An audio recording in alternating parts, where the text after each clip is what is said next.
fireworks? Yes. I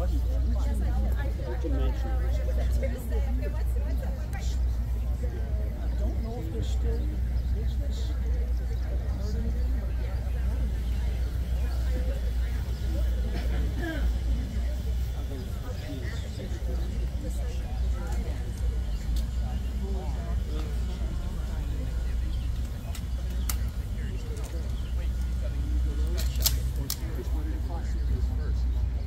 Yep. Can you fire it? Hold on to that.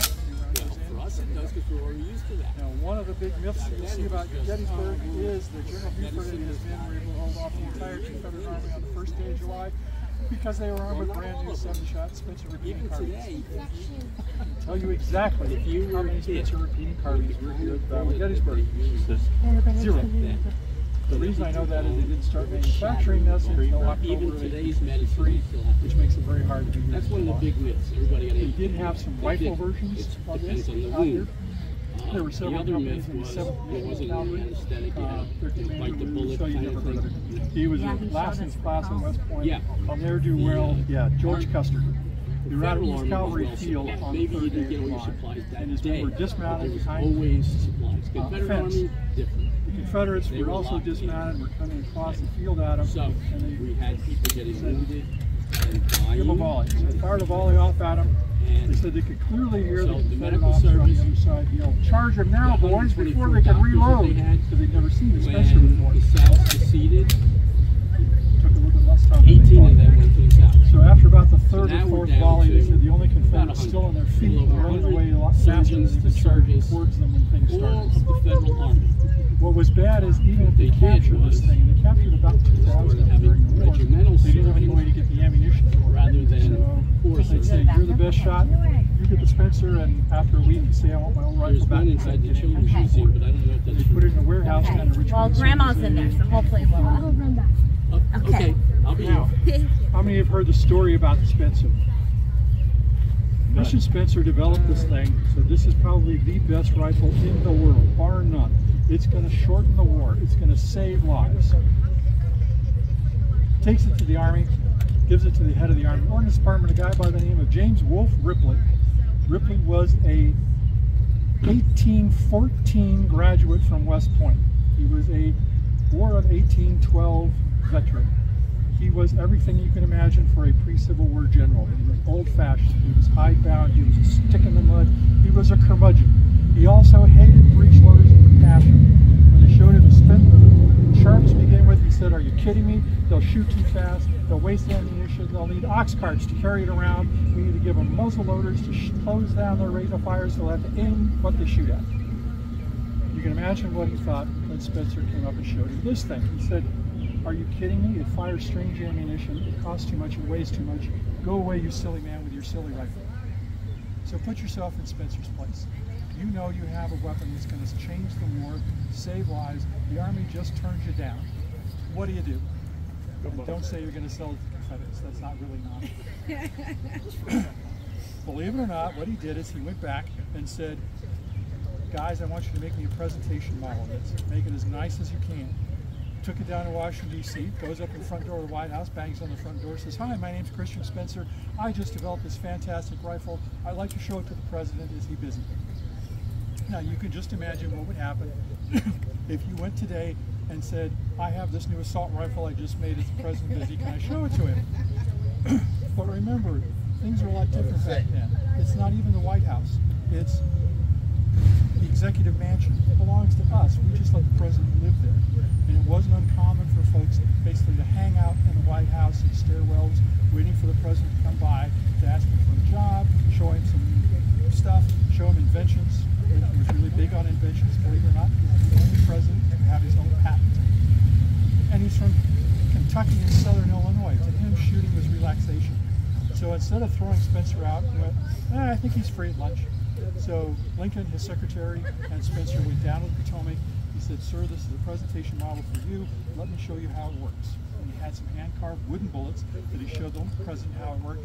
Lincoln went, "Wow, that's really neat. We should get some of these." And basically overrode Ripley and said, "You'll test this thing. If it works out the way Spencer says it does, we need to buy some of these.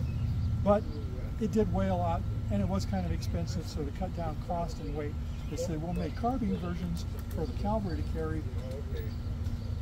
So by 1864, the early part, most of the Union cavalry, particularly here on the Eastern Theater, are rearmed with 7-shot Spencers, while the Confederate infantry is still using single-shot muzzle loaders, so they can get off around maybe 3 or 4 times a minute while it's clean. We've actually ran across a couple of accounts where they went, we got Spencers, and Confederates go, well, you're just going to shoot holes in us the rest of the afternoon, so I guess we'll go ahead and give up. Probably my favorite story for this, and I found it on an NPS website, so I'm going to assume the Park Service knows what they're talking about. Out in Georgia, Mississippi, that area, there was a Union cavalry unit on one side of a creek, the Confederates were on the other side of the creek. They started wading across, got as low as they could, they pop up, let the water drain out, put a round in, fired off, ducked back down. Confederates on the other side are going, what in the world is going on? We can't shoot when it rains, and these guys are firing at us from the middle of a river, for crying out loud.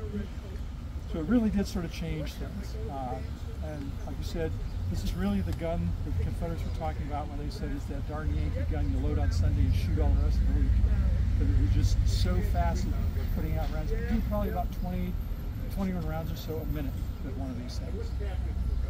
On the downside, standard for an infantryman is about 60 rounds. So figure at about 2 rounds a minute. He can be on a firing line for about half an hour before he runs out of ammunition and needs to be resupplied. With a Spencer, I can probably get about double that, about 120 rounds. But at 21 rounds a minute, I have 8 minutes on the firing line and I'm empty. So if I'm the lieutenant or the captain in charge, first thing I'm going to do is go and get me some more ammunition because we're going to need it. And if you don't believe me, look at the Battle of Little Bighorn. The last message that George Custer sends off is, big village, come quick, P.S. bring packs. That's the reserve ammunition supply. So even by then, it's like, I'm going to have the rest of that ammunition show up here. I'm going to run empty real quick. Now my name is Henry Hunt. I'm actually the Chief of Artillery for the Army of the Potomac. Let's see, it's the 1st of July. I'm not here yet. I'm actually still down in Westminster talking to General Meade. We're looking out at the Pipe Creek line down there. I don't get here until about midnight tonight or so. You see this nice little book here? This is actually the 1864 version. It's a reprint of the one from 1858. If you look at the inside, there's 3 authors for it. There's William Berry. He becomes General Sherman's Chief of Artillery. William French, he becomes a Corps Commander, and me. So if you are a brand new volunteer artillery officer, and I tell you the book says this is how it's supposed to be done, it's because I wrote the book. Cuts down a lot of arguments. It's not bad. It has all the bugle calls in it. It has all the formations in it. What I thought was really interesting, it also has the recipe for making paint and the formula for making gunpowder.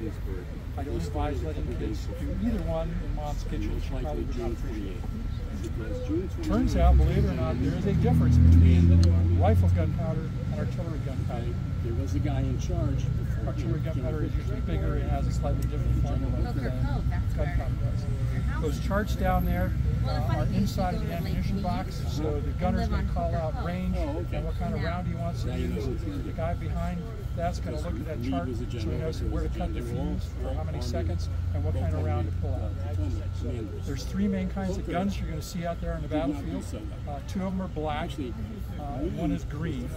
It never would have been green during the Civil War. It's made out of bronze. And there is probably not an NCO in the world that's going to let his gun look green compared to anybody else's. The privates are going to be polishing that on a pretty daily basis to make sure it stays a nice sort of mellow gold color. That one is a smooth bore. It fires something like this because it doesn't have to rotate at all. It has a range of about a mile. The 2 black guns, one of them sort of looks like a soda bottle.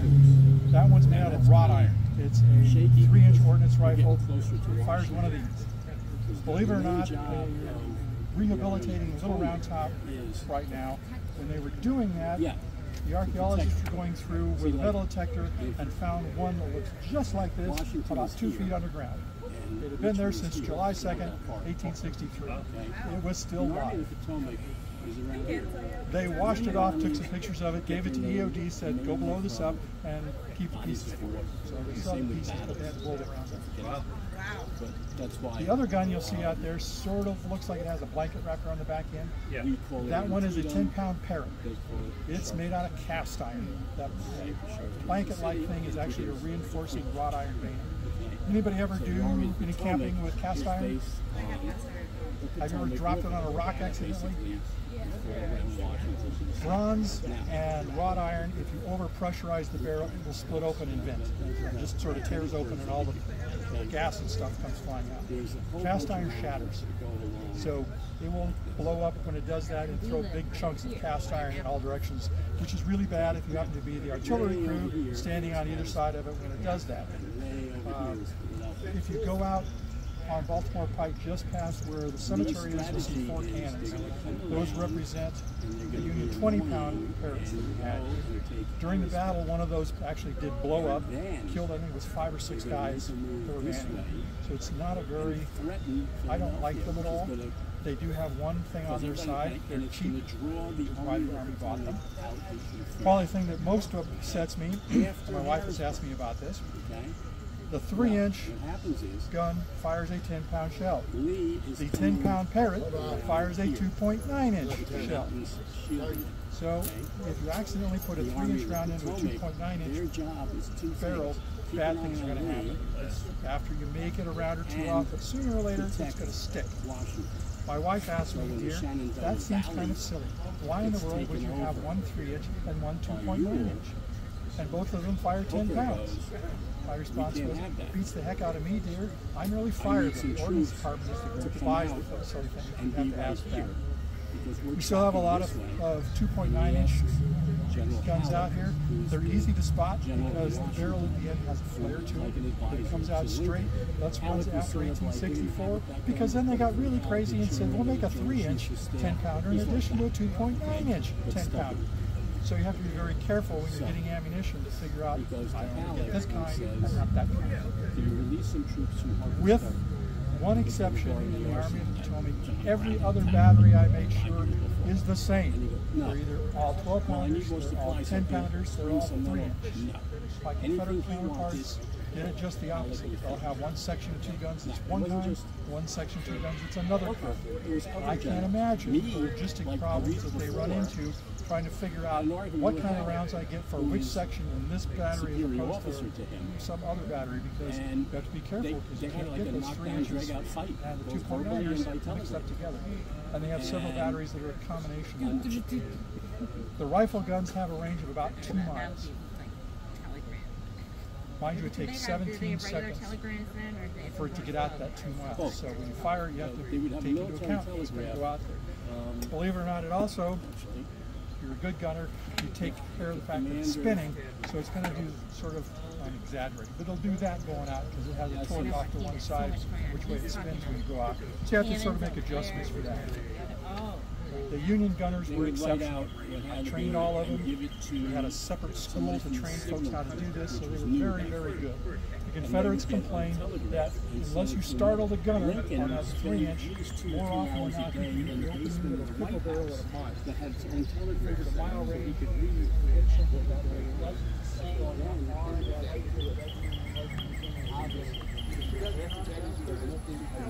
They came to Gettysburg last just a little bit under 4, undersized company. And after that, they did a lot of heavy recruiting. The regiment became more Americanized. They lost their foreign uniforms, for instance, which everybody had been amped to them for a long time. For the longest time, they wore the Moretto, or the Monsignor's hat. Okay? Now, this clutch of feathers is referred to as cacciatore. It's a badge of the hunter. And they also had the sobriquet, which still exists in the Italian army today, Rosaglieri, sharpshooters. And you know, these guys brought, when they enlisted, close to 100. They were motivated by